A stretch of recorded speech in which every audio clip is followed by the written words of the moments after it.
အတန့်ရှင်းဆုံးနိုင်ငံကတော့ဂျပန်နိုင်ငံဖြစ်ပါတယ်။နေထိုင်စီအကြီးမြင့်ဆုံးနိုင်ငံကတော့ဆွစ်ဇာလန်နိုင်ငံကအန်ဒီယာအရှိဆုံးနိုင်ငံကတော့ဗင်နီဇွေလာနိုင်ငံဖြစ်ပါတယ်။အလွန်ချုံဆုံးနိုင်ငံကတော့အိုက်စလန်နိုင်ငံပါ။ဖျော်ရွှင်မှုအရှိဆုံးနိုင်ငံကတော့ဖင်လန်နိုင်ငံပဲဖြစ်ပါတယ်။ကမ္ဘာအမွေအနှစ်နေရာအများဆုံးရှိတဲ့နိုင်ငံကတော့အီတလီနိုင်ငံပါ။အေးဆုံးနိုင်ငံကတော့ရုရှားနိုင်ငံဖြစ်ပါတယ်။ အပူဆုံးနိုင်ငံကတော့မာလီနိုင်ငံကအချမ်းသာဆုံးနိုင်ငံကတော့လူဇင်ဘတ်နိုင်ငံဖြစ်ပါတယ်။အစင်းရဲဆုံးနိုင်ငံကတော့တောင်ဆူဒန်နိုင်ငံကမ္ဘာလက်ခရီးသည်အများဆုံးလာရောက်တဲ့နိုင်ငံကတော့ပြင်သစ်နိုင်ငံဖြစ်ပါတယ်။လူဦးရေအများဆုံးနိုင်ငံကတော့အိန္ဒိယနိုင်ငံက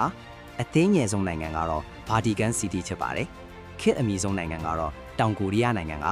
ရှေ့ရာဆုံးယဉ်ကျေးမှုထွန်းကားခဲ့တာကတော့အီဂျစ်နိုင်ငံဖြစ်ပါတယ်။အဂတိလိုက်စားမှုအများဆုံးနိုင်ငံကတော့ဆိုမာလီယာနိုင်ငံပါ။တောဆာဟာနာအရှိဆုံးနိုင်ငံကတော့အမေရိကန်ပြည်ထောင်စုဖြစ်ပါတယ်။